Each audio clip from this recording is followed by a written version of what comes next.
What is the American Inflation Reduction Act and why is it contested? The IRA, as it is also called, is a massive spending bill passed in August 2022 by the US Congress. It foresees more than $369 billion to be invested by the United States into renewable energy such as wind or solar power and the clean technology necessary for driving the green transition. This includes subsidies to producers and buyers of American-made electric vehicles, batteries and other components.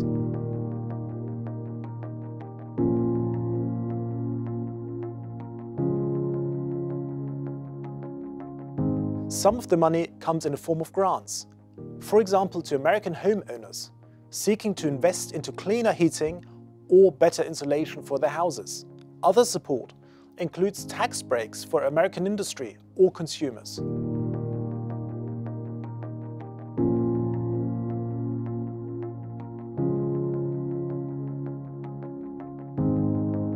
Given that the money is aimed at achieving climate goals and provide funding for a move away from fossil fuels, Europe is in a dilemma. On the one hand, the EU has been trying for years to get the United States to finally step up its climate ambition. And the Inflation Reduction Act is doing exactly that by incentivizing American consumers to go green.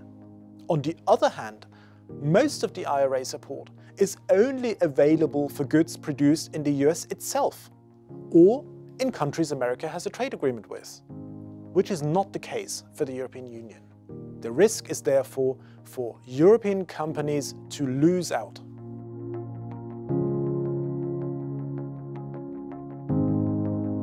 While Washington promised to address some of the concerns on the European side by looking at the way IRA provisions are interpreted and implemented, attention has shifted away to what the EU can do itself. But EU member states are divided.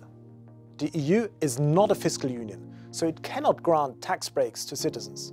Instead, some European countries are in favour of relaxing strict EU state aid rules, which put a limit on subsidies to companies. Others argue in favour of a European fund, which would avoid a subsidy race between EU countries, each scrambling to support their own domestic industries. The European Commission has now come forward with a Green Deal industrial plan in which it announced 4 major initiatives. Firstly, a Net Zero Industry Act, which would go hand in hand with the Critical Raw Materials Act already on the table. Secondly, targeted changes to EU state aid rules. A new European Sovereignty Fund is also to be proposed as part of the midterm review of the EU's multi-annual budgetary framework. Thirdly, an emphasis on education and skills necessary for the green transition.